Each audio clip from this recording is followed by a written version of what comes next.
Welcome to Step 2 of Module 2. In this step, we will learn to understand our own conflict styles, goals, and interests.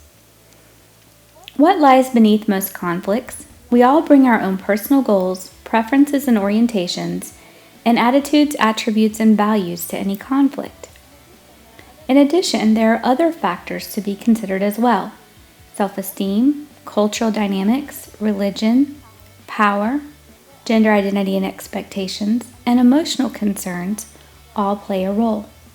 One way we can begin to understand how our individual personalities affect conflict is to determine our conflict style.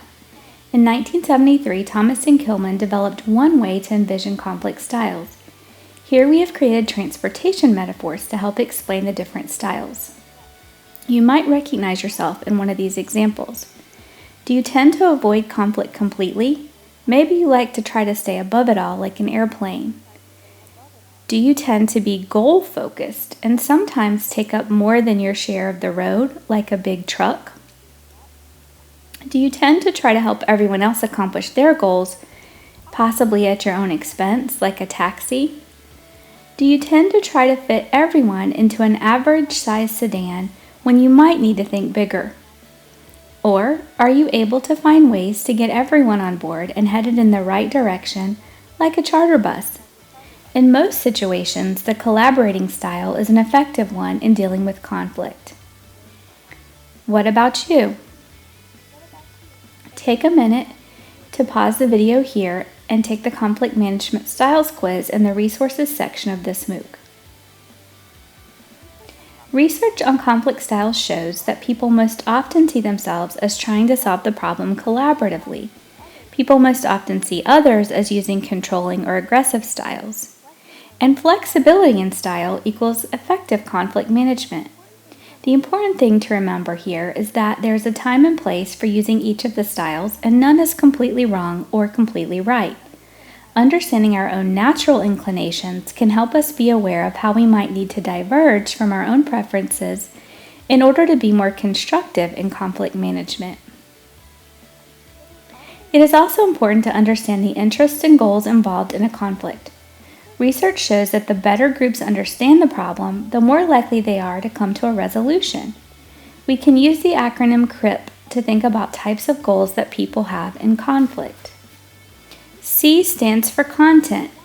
What do we want in a conflict? This is usually pretty specific and clear. For instance, one party might want a raise, while the other party wants to freeze salaries. R stands for relationship. Who are we together? This has more to do with how we see ourselves in relation to others.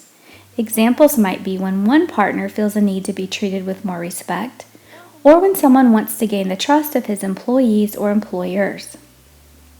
I stands for identity or face work. Who am I? This type of goal is about how we see ourselves. We may have a goal in a conflict of being seen in a certain light, or we may want to ensure that others do not change a positive view of us, such as being seen as a hard worker.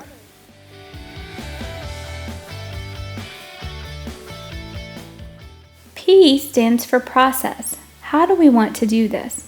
This has to do with how the conflict will be resolved. Will the conflict be worked out in a public meeting, in a brainstorming session, one-on-one? We will talk much more about the different methods of resolving conflict, including negotiation and mediation, in Module 3. It is important to remember that these goals may overlap. We must also consider the interests that people have in a conflict. What are interests? Interests are the driving forces behind our positions. Positions are what we decide upon, or the content. For instance, I want a raise. Interests are what cause us to decide on positions. For example, I want a raise because I want my supervisors to acknowledge my importance to the company. Why is it important to focus on the interests behind conflicts? For every interest, there are several possible positions. Looking at interests often leads you to find alternative positions. Behind opposed positions often lie compatible interests.